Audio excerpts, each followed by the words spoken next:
Welcome back to the podcast. I'm Paul. And I'm Mark. So what do we get going on today? Well, we got the morning going on, Paul. It's early this morning. Yeah. This is a different thing. I'm used to like 2 or 3 in the afternoon. Not 8 o'clock in the morning? And it's 8 o'clock in the morning, yeah. So We get a busy day ahead of us. yeah, we do. Yeah. Gonna go do some Well, fishing. you do anyway. Yeah. Well, I think every day's busy. Yeah, you're playing Mr. Parent today, Yeah. aren't you? Huh? We're gonna go fishing this afternoon. Yeah. Bring the kids up to the lake. Yeah. That'll be fun. Yeah, that'll Maybe- be interesting. Maybe a short trip, Paul. Maybe get them in the boat a little bit.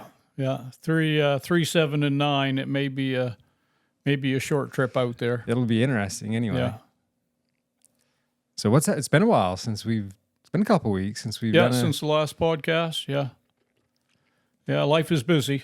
Yeah, there's been a lot going on. I haven't really done a lot of fishing. Yeah. You've done a fair amount. I have. I've been out quite a bit.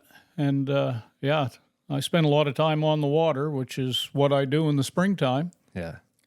And don't have much to show for it, I'll tell you. Very little results. So It's still early. it is. Usually the lake is just now going out. Just first now week of going May. out. Yeah. Traditionally, the first week of May, the ice goes out of the lakes up here. So it was the 19th of April. Most of the lakes, give or take a day or two, went out. So basically about two weeks early, Paul, which we knew was going to happen with the winter and stuff we had. So we assumed, I keep telling myself that. yeah, And I'm like, oh, fishing hasn't been yeah, super fantastic, but yeah. I mean, some people we had good fishing the very first day. Yeah, we caught all trout. Yeah. We got 7, I think. So Nothing very big though. no, and I haven't caught anything, Paul, bigger than 16 inches. I Yeah. think is the biggest trout I've caught, and The fish were definitely thinner yeah, than past years. And we talked about, yeah, white perch being into the mix of things. Maybe that's influencing Yeah. the quality of the brook trout fishery. exactly. Which the Yeah, biologists- that may or may not, but usually where we fish, the brook trout are usually pretty healthy and fat, and they Nice and were fat. running thin this year, and Yeah. there may be a correlation there. It was funny how obvious it was too, because I mean, you never catch really small trout out in the Right. lake, not very often. Right. And first fish we caught was sublegal. Yeah. And then the next one we caught, I think the same thing. hmm And it was kind of like, man, that's kind of weird Yeah. to consistently be doing that. But So I ran into the same thing, Paul, 3 days ago? I went out and I got 6 fish, all trout, but only one, and none of them were big. The biggest was 15. They ran between 12 and 15. I think there was one that was probably 10 or 11, sublegal. Yeah, but no salmon and all trout. yeah, maybe today will be different. Yeah, we'll see. Maybe we can scoot over to another lake. Yeah, getting up the Water's lower than the water is very low and going down fast. We didn't have any runoff this year with snowpack, and we've had very little rain this year. Yeah, so plenty of wind though. plenty of wind, and it is today, Paul. I'm thinking, I don't know if it was today or tomorrow. 20-mile-an-hour winds out of the southeast, so that's It's pretty, going to pick up this afternoon. yeah, I think they were saying like 5 to 15. yeah, But gusts up to Yeah. 25 or whatever. yeah. Yeah. Also, I mean, I haven't been out much fishing the past week. I had an issue with a wisdom tooth. That's a lot of fun. I had a messed up tooth that's been kind of going on for a month or so. Yeah, And if anyone's ever had a tooth bothering them, and most people have at one time or another. Man. If you're old enough, Paul.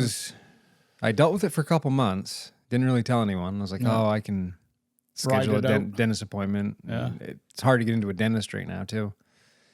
And I dealt with that for a couple months of, pain wasn't that bad. Mm. It was manageable. I didn't have to take any meds for it or anything like that. Mm. I just kind of dealt with it. And then it was last Sunday? Yeah. It was Took off on you. for about 3 hours. Yeah. Oh, we were over to your house. Yeah. And I just kind of rounded up everyone and Yeah. kind of left abruptly. Yeah. And Lacey was like, "What's going on?" Like, my gosh, my I was basically like, don't talk to me right I'm now. in crisis mode. Yeah. Yeah. The thing don't about talk to that, me. Paul, is when you have a tooth like that, you want to get it taken care of, because it's Yeah. never going to resolve itself. No, and usually what would happen is I'd be on a trip someplace. Yeah. Or something that you really want to do that you're not local to, say, a dentist or something like that, and have it act up. So she's like, when's your appointment? It's like the end of May. Yeah. She's like, you can't go to the end of May with... No. That's a lot of misery. So she made a phone call on Monday and got me right into a place, and they were super good about it. Get in, and it's a third molar, wisdom tooth, and they were like, most people don't even have their wisdom teeth. What do you want to do? Like, let's yank it. Yeah. So, like, we can do it right now. And that's a good thing. Yeah. It's a big tooth to yank out of your head. It is. It's the hardest. Usually, like I say, when you go, when teenagers generally go to have their wisdom teeth taken out, I mean, they're put under, and it's a pretty big process. Yeah. It's not just sit back and have a tooth pulled and that's it. It's He'd asked me. He's like, do you want to be put to sleep for it? We'll have to schedule you. Yeah. I'm like, no, we'll just get it over with. Yeah, if you can do it now, do it. Get on with my life. Yeah. It wasn't bad. Yeah. It's funny though, the dentist that comes in, I know the other dentist that's there, but the one that pulled the tooth I'd never met, and he comes in and he's like, first thing he says, hey, you're on YouTube. Yeah. And he's started talking about hunting and fishing, and he has a 5-year-old that loves to fish. Yeah. And hunt. And he says his 5-year-old bugs him nonstop to go out fishing. I'm like, that's fantastic. Yeah, it is. Yeah. That's really good. And it was super great. Yanked it out. When he finally got it out, held it up there, and like, man, that's got a set of roots on it. Yeah, they're pretty well attached. Have any jaw left there? Yeah, there's always a danger of having it break off, Yeah. part of it break off in your jaw. And Yeah. then that's a lot of fun to get that. But I've never had it happen. They've always gotten mine. I've had a couple pulled, and they've always gotten them out whole. So He said, he goes, I might take it out in pieces, but he didn't. yeah, well, actually, I say Yanked her whole. out. I did have one. They broke up, but it all came out. Yeah. So they didn't have a problem with the roots staying in or anything. And it felt like nothing ever happened after that. It's great. So that's taken care of. And lesson learned. Lesson learned. I thought I could. I mean, it wasn't bad, and I was like, oh, I can. Yeah. I mean, I don't care. I feel like I can handle some pain and be fine. Yeah. I'm like, I'll be all right till the 29th. Yeah. But holy crap, Sunday, man. Yeah. It's like, I can't do this for No. a couple weeks.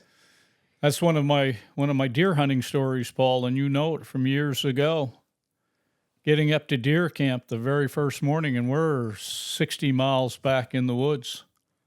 And my tooth had hurt a little bit leading up to that. So it sounds and I similar to neglected mine. it just like you did. And we get up there, and it took off. The Sunday night. That's the way it goes. We come in Sunday afternoon, and first day of hunting, of course, is Monday, Thanksgiving week. And I'm driving out at 4. Everybody's up at 4:30 in the morning to go hunting. I'm driving 60 miles out. Well, from here, from Fort Fairfield, it was probably closer to 80 miles. Yeah. I'm driving back to get into the dentist to have that tooth pulled. Well, when I everyone's should out. be hunting. I waited all year to be up there at deer camp, and I'm at like 7:30 sitting in a dentist chair here in Fort Fairfield, and they pulled it out, turned right around, went back in, and hunted the rest of the week, and everything was fine. Yeah, you were tracking. You tracked a buck. I shot. one Yeah, day. I shot at a buck the Tuesday, the next day. Yeah. Spitting out blood all day. Yeah. I didn't get it. I should have gotten that deer. There's a story behind that. That's You had a long walk back to the truck. That I had. night, too. That's one time that I didn't get lost. I hit a road, but the road kind of went away from my truck. It was headed towards it at the beginning, and then away from it. Yeah. So This is pre-GPS. yeah, but I knew where the truck was. I just didn't want to bushwhack through the woods to get to it. So I stayed on the road, and eventually it curved back around and I got to the truck. But it was late, and I was tired. That can be a curse coming to a road because you're like, I know where my truck is. Yeah. The road might be longer. Yeah. But it's going to be a little easier. Yeah. There was a point I'm walking and I go, well, I know my truck is right over. There was a valley and there was a hillside. I knew right where my truck was parked over there. And it was getting late. And I thought, well, I could, no. And like I said, all of a sudden I was walking away from the truck. Yeah. I was headed west. Yeah. And you're going, and the truck I knew was back east. But I said, the road has to curve around because it's going to hit this river. This river runs north-south forever, so I've got to hit the river. The road's got to swing, and it did.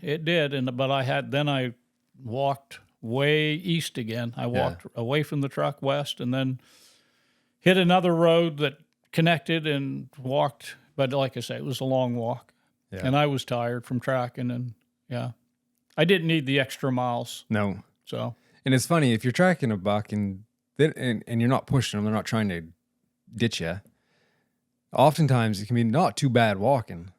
But then when you turn around, you think, I'm going to take a shortcut through the woods. Yeah, you get into the worst stuff. It's almost like the woods can start closing in on you. Like, I didn't come through any of this crap. I guess I know where they're going. It's like, it can be just a terrible spot you get into. So that's all taken care of. Also...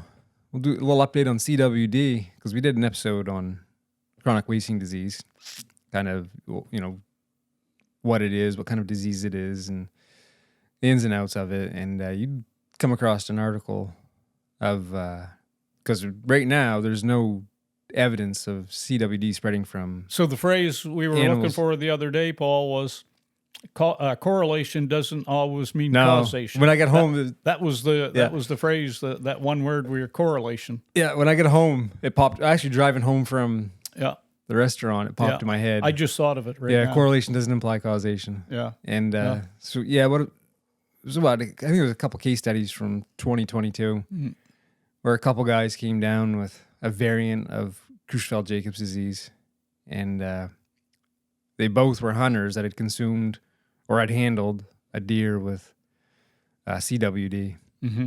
And so it doesn't prove that, they get this variant of Creutzfeldt-Jacobs disease from the deer, but it kind of, they've been investigating it. Doesn't mean it didn't cause it either, right? No, it kind of, because there is a concern about it, jumping from animals to humans. Like mad cow. Right. And, but as it stands right now, the potential's there. Right. It's a serious potential for it to happen. But as it stands right now, there's no proven case. Right. But again, prion diseases are really weird. Yeah. And how they work and stuff like that. So, yeah. So I guess in the nitty gritty of this podcast, kind of want to play off our last podcast where we were talking about social media and the effects on hunting and outdoors and stuff like that.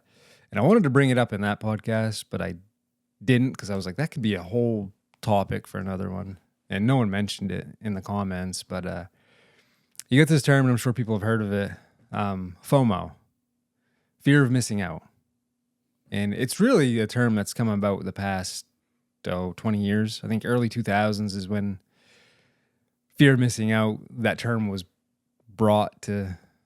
created, I guess. And then it would have been like, say 2013 in that area that it was added to the dictionary as an actual, defined it's a real term. thing.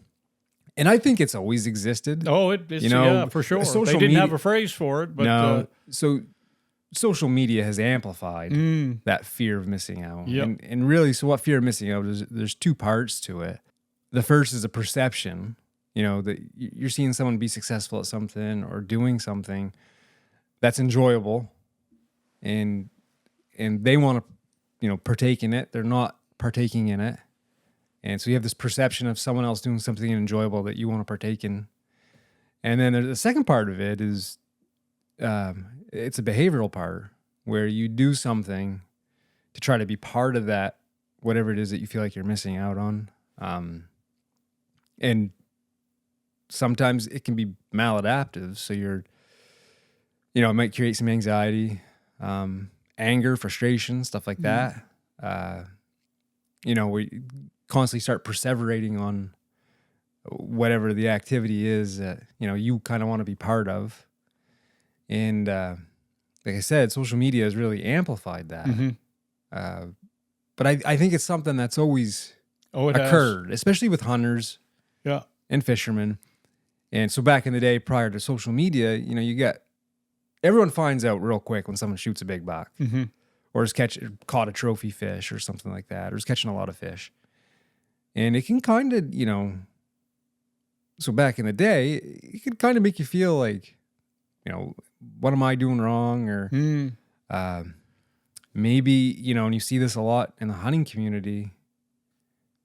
Maybe you were hunting a particular buck. Someone shot a big buck in that area. Kind of tick you off. Yeah. Cause some contention, strife, anger. Yeah. But social media has amplified that to the nth degree going forward. So imagine this, and like I say, that what you're talking about, I've certainly lived it. I mean, you're at deer camp with 7 or 8 guys, and let's say most of them have shot a deer, and you know, you're getting on to late in the week, and you haven't got one. Yeah, and that is definitely will play on your mind. And then you get down, and I've been in camps where, you know, everybody's got one, but there's one guy that's left behind, and you don't want to be that guy, and it for sure will really play on your mind, and you push, and you start second guessing yourself and stuff. You start getting anxious and stuff, and I mean, like I say, I've lived that. Yeah. When all your buddies are getting them, and you haven't, But as there again, not that it doesn't happen but you have a different perspective as you get older, and it doesn't hurt you. You know, when the season ends and you're the one without a deer, there's not as much sting anymore as you get older. Your perspective on that stuff has changed. I've talked about that a lot because I've lived it. I think that, you know, I'm on the back side of, you know, so I've lived the young stage and the middle stage, and now I'm on the later stage. So I understand, and I felt those emotions and stuff. And then you add in, like you say, Paul, social media, and it opens up the world to you know, things you may not know about. Now you're seeing it all over. And maybe a lot of people are shooting deer and stuff. Or you perceive it as a lot of people are shooting deer. Right. The fact is, up here in Maine, I don't know what the success rate is, but I'm sure it's under 10%, well under 10%, and it's not high. So you're certainly in good company and in the majority when you don't shoot a deer. But, you know, you want to be the guy that's successful, and especially if the people close to you, around you, your hunting buddies are all successful, then... And you see it, and like I say, you can see it in people. You know. No, I mean, especially younger men, they're more competitive, and So I mean, it definitely there's a positive component to it.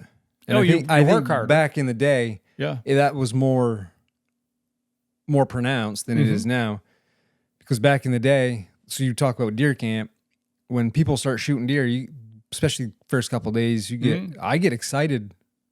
You know, you got 7 or 8 guys in camp, and someone shoots a buck, 2 bucks get down. It motivates you, you know, versus, or at least it does me, because I know versus if no one's seeing deer, it can be a little bit like, holy smokes, like, okay, nothing's happening. And you see that in like health and fitness and stuff like that, because that's a big common thread on social media is a lot of like extreme athletes and stuff like that posting stuff, and it can motivate you to get out and do stuff. But it's kind of a continuum, you know. It's like it affects everyone a little differently, and there's a healthy dose of it, you know, of that kind of like, oh man, I want to be part of that community, or I want to be part of that lifestyle or whatever, and it can continue on to this. You know, in some people, it can be because maybe they can't do certain things the same way, or they can't be an ultra marathoner, you know, and you can really negatively affect you big time. Yeah. That way, because we all want to be part of community. Mm. And I think, we sometimes get too focused on success, as opposed to Enjoying the activity. Yeah. Yeah. Yeah. Yeah. It's a pretty tough ride when you come home, and if you're with 6 guys and 5 guys have shot deer, and you've got to explain why you're the only one that didn't get one, and that's a tough thing to do. It is.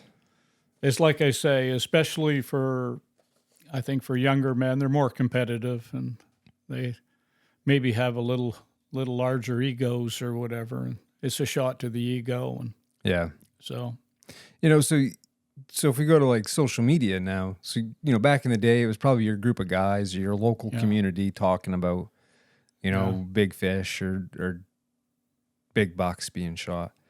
But now, if anyone's part of social media, they're inundated with right. like So big no longer bucks. is it the 5 or 6 guys in your deer camp. Now it becomes a big community of people, and it's a large number. That deer camp has expanded into a large number of people, and yeah, and there's a lot of people that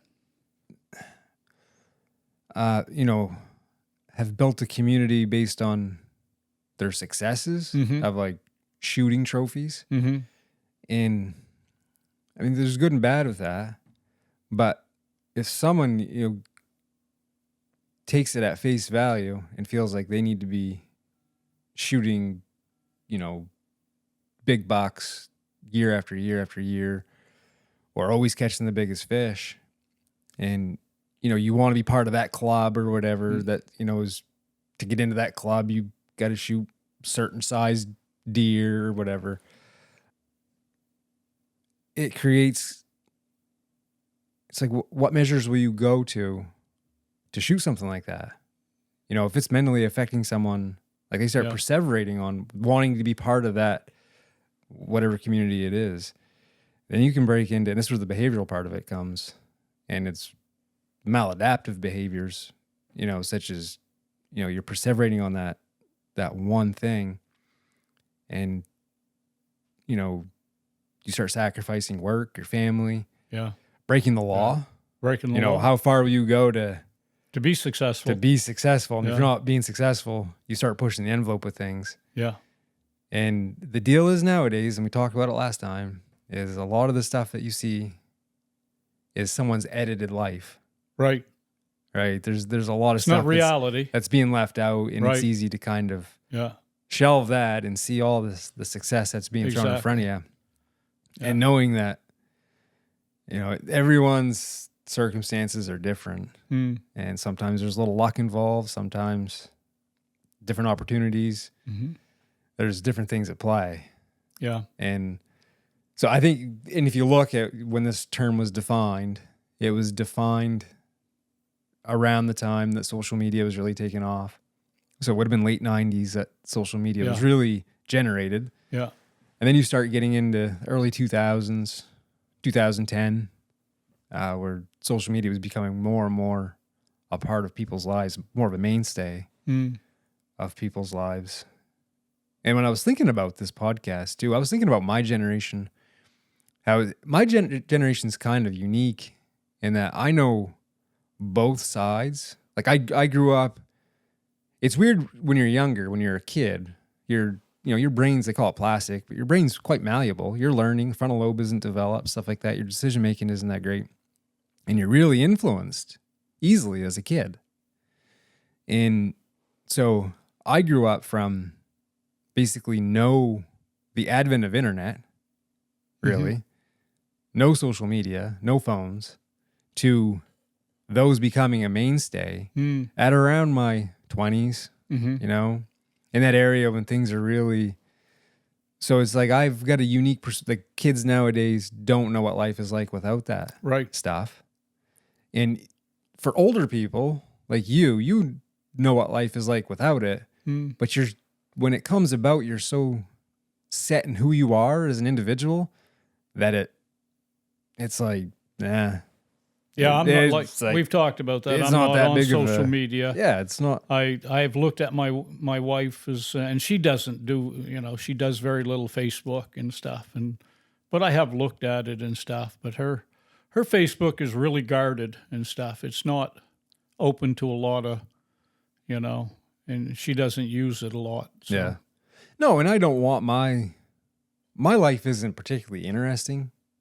I don't Mine want isn't for sure. I don't want to. I don't, and Yeah. I don't need to be posting stuff of what I had for dinner or, Yeah. I don't know. Some things I want private, Yeah. it's my life and Yeah. Really, who cares? And no one's going to care. Everyone's living their life too. No one Right. really cares about what Yeah. you're doing every day. But yeah, so I think my generation has really grown up in that mix of Right. when we were really influenced Yeah. one way or another because we were young, not really, when you're like, I'm 42 now and I'm pretty well set in like who you are as an individual. Mm. That stuff doesn't, I guess back in the day, succumb to peer pressure and stuff like that. You're kind of set in your ways to a certain degree, good or bad, but you kind of know who you are, what you like, and Yeah, you're not as too worried easily about what other influenced. people think No. about who you are and what you like. No. Yeah, that certainly comes with age, Paul. That you get to a point and it has very, very little effect on you and how you think of yourself or how you act or I'm not whatever. overly concerned about what other people Right. think about me, Right. because Yeah. it doesn't, you end up realizing it doesn't really matter all that much. Right. They're probably not thinking much about you, to be honest. Right. Yeah. They might have a thought or an opinion formed right away, and then it's fleeting. They're not taking, you're not taking much space in their head on a daily basis. On the flip side, if you're worried about what someone's thinking about you, they're taking up a lot of headspace in your own head. Yeah, for sure. Which they have control over your day. Yeah. You don't want to give people control over your day. No. How you feel. Yeah, for sure. So I mean, that's something that I think people have to keep in check. Mm. And that plays off of our last podcast of social media and the effects it has on a hunter. Yeah. If he's not cognizant about what's being presented and the format is being presented in and the reality of it. Yeah. Because the reality of it's probably something different. Yeah. I oftentimes I did it again today. I kind of leave YouTube out of the social media, but it for sure is social media, and I consume a lot of YouTube. I love the hunting and fishing shows and cabin building, and YouTube's unique. Yeah. In the whole social media sort of things, because I mean it's a good search engine. Yeah. It's a good place to learn things. Boy, it is. It is. I've done a lot of work through YouTube. And to create community and stuff like that. And as far as like me on YouTube, one thing they try to focus on with this channel anyways, not so much about being success and like getting trophies and stuff like that. Because I mean I'm not good enough to you're shoot too busy, a huge Paul. buck every I don't know what I'm going to shoot every year or if I'm even going to shoot a deer. You're too busy. It isn't your life to run around the country and shoot deer, and be successful. It isn't your and there again where we live is it's not conducive to being successul deer hunting every year. No, some people are. Yeah, some people are, and they're good hunters, and they probably, there's a correlation between time and effort, Paul, and being successful, and you just don't have it. You don't have the time to put in the effort to, and I look at that as it's just the way life is. It's a good thing because you're committed to your family and your career, and I don't want it to be about that either, because there's so many people that are in the same boat that we're in. Well, most people should be in that boat. Yeah. And I think that can kind of get lost in the whole part of like being successful, shooting big deer, catching big fish or catching a lot of fish or, and that's part of the reason, like, so I mean, I want to create a community, you know, like with this channel, I want anyone who views it to kind of have some skin in the game, you know, want to, you know, foster good connections. And that's one of the reasons why I probably don't ask for subscribers, or I don't do a lot of YouTube shorts, or I probably should do more giveaways, but I don't want to buy subscribers. Right. I want people to want to subscribe or be part of it because they want to be, because they got a connection, or they feel a connection. They've got something in common. You don't want to peddle. You don't want to peddle the channel well, I want it organic, you know. Yeah, and I agree with that. And you probably get that from me because I'm not a salesman. I'm not going to go around promoting myself. I want people to buy something because they like it, they need it, and it's going to add some value to their life. If not, I'm not a pitch man. No, if not, don't watch it. Don't subscribe. It's fine. Right. If it doesn't do anything, you know, if I've got a product I'm selling, if it can't help you, if it doesn't do it, you know, I'd be the salesman and say, really, you shouldn't buy this. You don't need it. Yeah. And I don't know if there's a lot of those salesmen around that. No. Yeah. It's funny because, well, before I get into that, I will say that, so like YouTube shorts and stuff like that, let's say you do like a 15-second, 30-second video.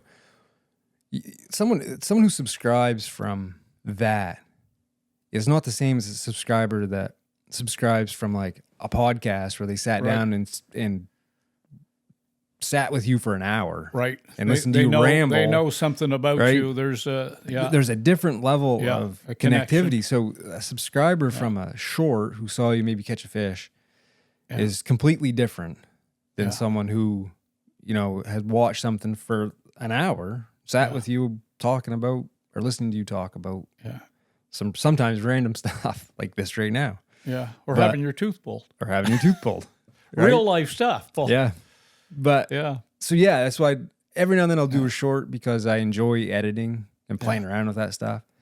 But definitely if I get a bunch of subscribers from a short, I take it as, you know, a grain of salt. Are they really bought into the channel? Probably not. Yeah. They may have got them there. Yeah. And then they discovered other stuff and liked it. But oftentimes, they were just swiping through their phone and it looked cute. Yeah. And then it's like, and that short you had with your daughter catching, that's one of my all-time favorites there.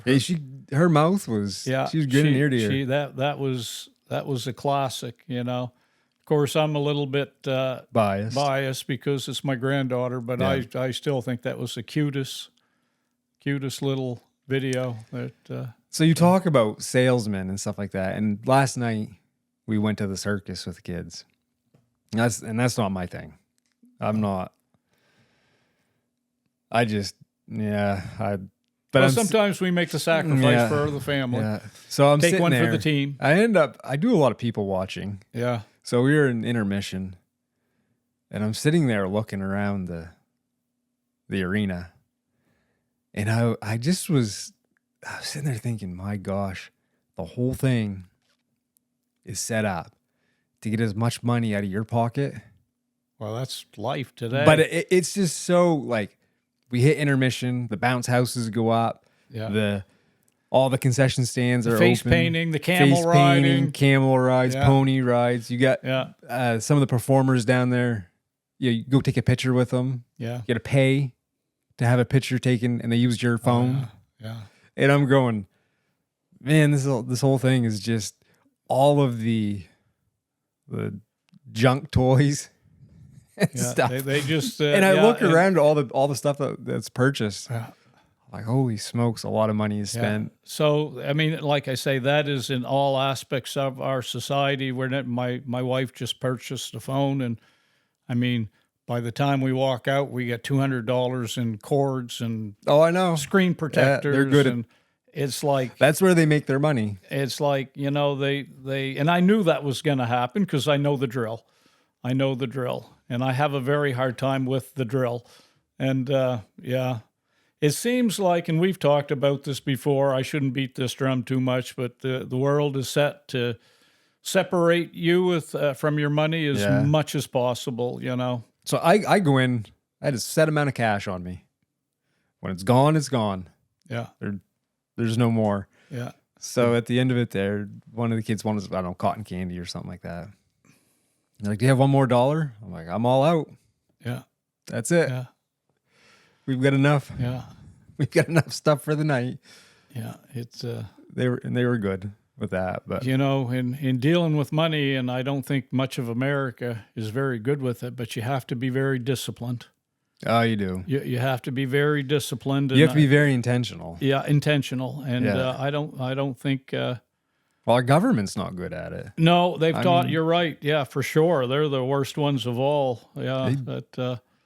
But you know, it's to be in control of your own life. And I just finished a book on money and stuff, and this person's view of money, and to him, money is, it's a utility. It's control too. When he doesn't look at money as something that he can buy a new car and a bigger house and better clothes. Gives you power. It gives you power. It gives you control over your life.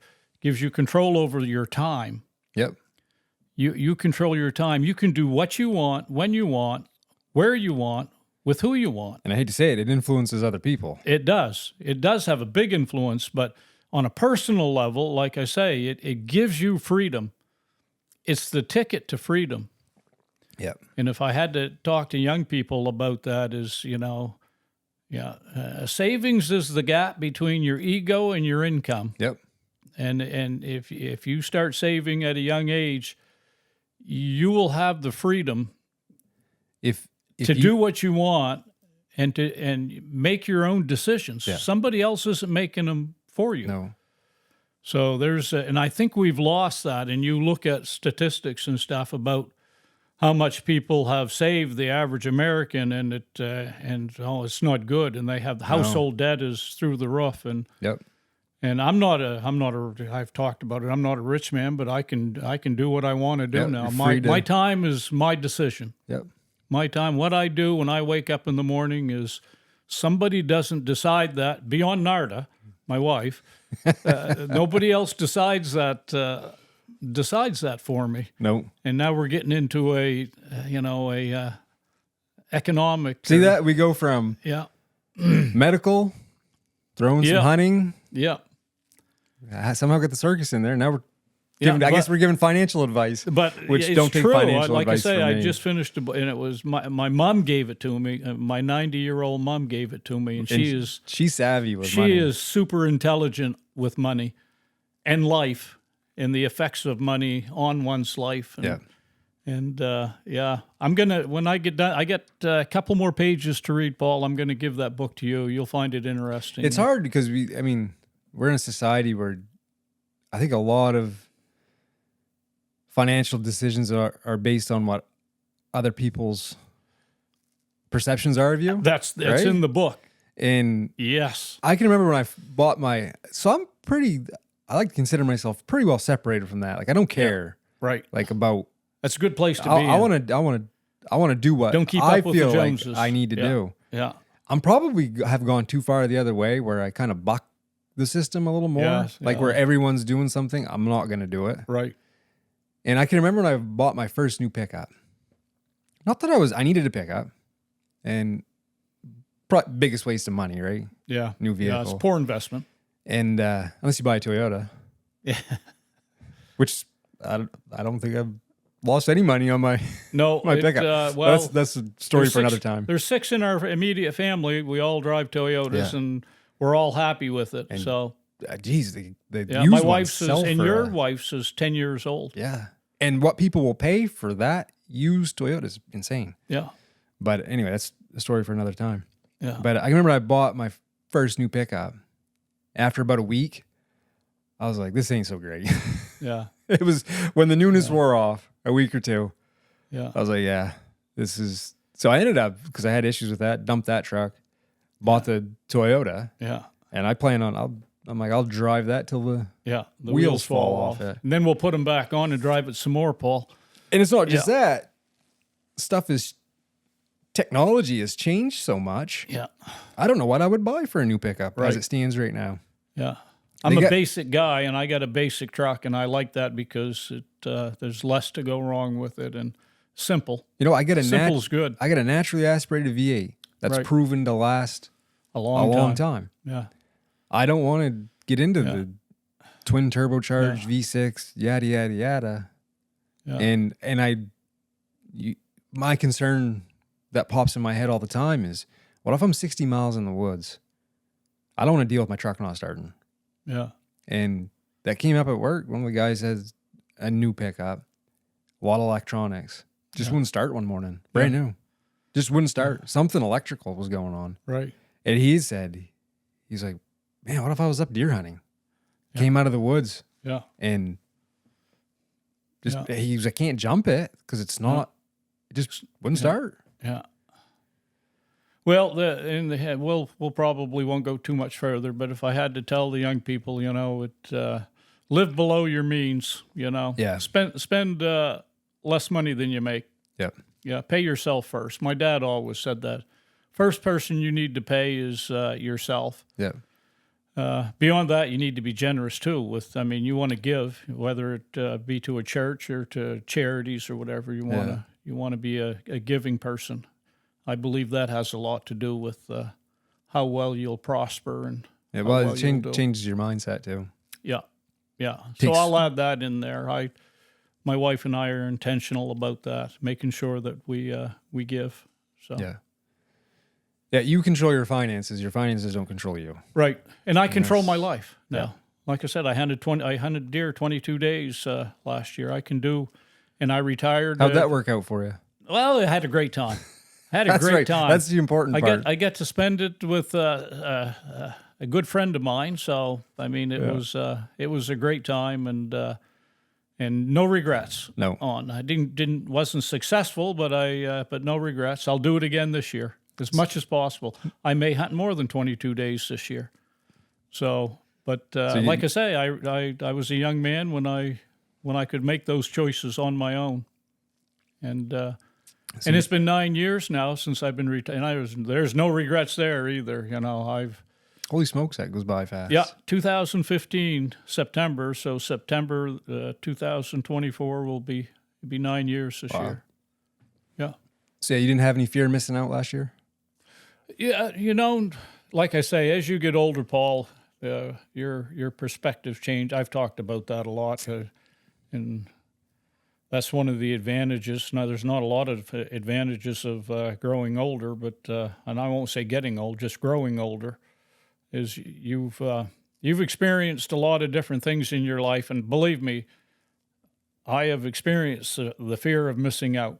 Yeah. When people are around you are successful, and you're the guy that has to say, "Well, I'm not," and it hurts. And the end of the season comes, and you're disappointed and stuff, but as you get older, that disappointment isn't. I would have loved to have been successful, but it's there's very little remorse or disappointment in not being successful. Yeah. So, and that's a good place to be in. You know that. So I guess the biggest takeaway with fear of missing out is it can be a motivator. Fear can be a good motivator. Yeah. You know, to get you out. Yeah. Off the couch, out of bed in the morning. Yeah. Maybe you've had a rough season, a lot of days that things weren't going your way. You get word that people have been successful. Nobody runs a race, Paul, and wants to finish last. No. Yeah, so nobody that you don't want to finish second either. But it's a lot easier to swallow finishing second than it is to be the very last one. And so it can be a good motivator, but it can become maladaptive if not kept in check. Yeah, it can like everything in life. There's a healthy balance, and you start pushing the envelope. Try to find that healthy balance in our lives. Breaking the laws. Yeah. Stuff like that. Yeah. Staying awake at night. That's another thing that comes up is so it affects your physical health when you start perseverating on this stuff. Yeah. Worrying about it, getting anxious, maybe upset. Then you don't sleep. Yeah. And I mean, gosh, some people can be depressed, you know, because they feel like they're not keeping up with the, like, what am I doing wrong? Why am I not, you know, having success or finding success the way some others are? And then you get into comparing yourself to others and stuff like that, and you can go down a bad road. Yeah. But very hard. It's hard to keep it in check nowadays. Yeah. Because you're just bombarded with so much stuff. It certainly existed before social media, Paul. Like I said, I had it. I lived it as a young man. When you're, you don't want to be. But it's been compounded. It's been, probably more magnified now. Magnified than it was. Big time. Yeah. Compared to then, so yeah. I think we just about covered everything under the sun. Yeah, nothing on your little list there, Paul. Yeah, that was it. Pretty much everything. Yeah. You're probably itching to get to the lake. Oh, yeah, I'm always itching to get up there. We spend a lot of time there. It's my happy place. Yeah, I got some little kids that are anxious to go up and check the mailbox. Yeah. See, now that was the first thing they thought they said. You know, we taught that your children, my grandchildren, they bring me more joy in life than it changes. They're so much fun. Yeah, they're so cute and so much fun, and I know that my wife is even more so than me. She loves to be around them and stuff. And it changes your perspective when you have kids. It changes your perspective on things. I don't have to live with them 24/7, so that would be a different. There's some days where you want to slit your wrist, but but for the few hours that we do have them, they tire us out, but they're a lot of fun.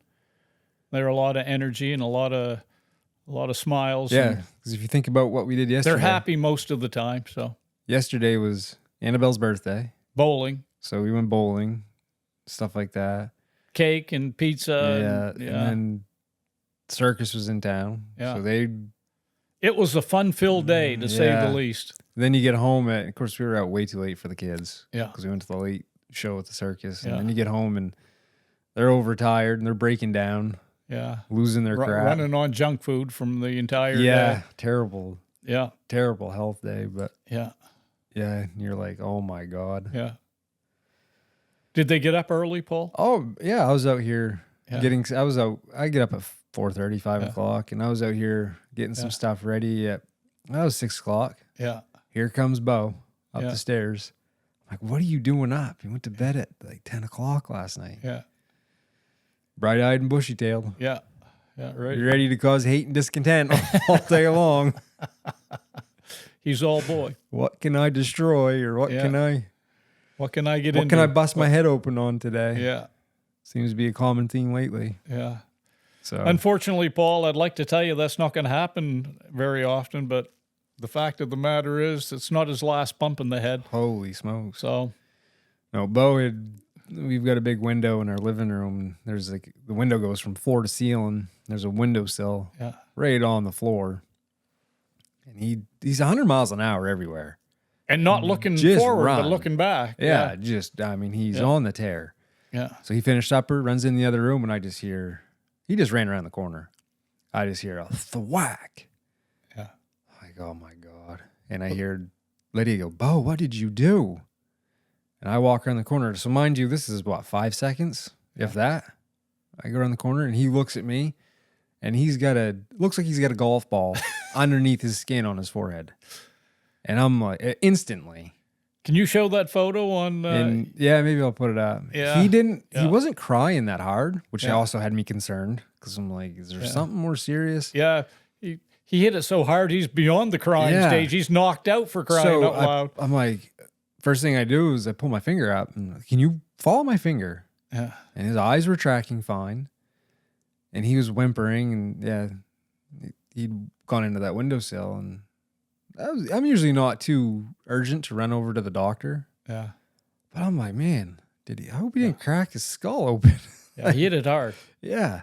Yeah. And so I kind of was watching him for 10, 15 minutes and put an ice pack on it. And he was annoyed with the ice pack. He kept saying, take it off, it's cold. Yeah. My head doesn't hurt. Yeah. So I just figured he did a pretty good vessel running down the middle of your head that you must have just ruptured that, and that instantly just gorged with blood and underneath the skin. And of course that settled down into his eyes. So he's got 2 black eyes. Yeah. Looks terrible. Yeah. But yeah, he's on the mend. Fine. No more brain. He looks a lot better now. No more brain damage than he had before. So. Yeah, he whacked it pretty hard there, Paul. It actually, when it could have been, his mouth or something broken. Nose or even the his nose and mouth orbit, and eyes and stuff. That eyebrow. Forehead's pretty tough, and he probably hit it in the best spot he could have hit it. There's always a silver lining, I guess. Yeah. I thought of that, man. If he'd hit it on the corner of his front teeth or something, Paul, of course hit that hard on that'd just tore his teeth right out of his head. For crying of course, it's an oak windowsill too. About as hard as they come. I think he put a dent in it. Yeah, he hit it hard. But he's all good. Yeah, it keeps life interesting. Yeah. So, I better get my fishing gear packed up. Yeah. I got to catch some fish. I haven't had any fish to eat yet this year. Yeah, I got a little one at the camp there that I kept the other day, just a small trout. All right, we'll try it today. Yeah, we'll go out for a while. So, I guess summarize: fear of missing out, good sometimes.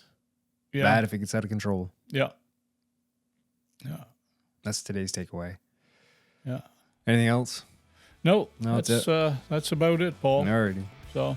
All right. So until next time, get outside. It's good for the soul. See ya.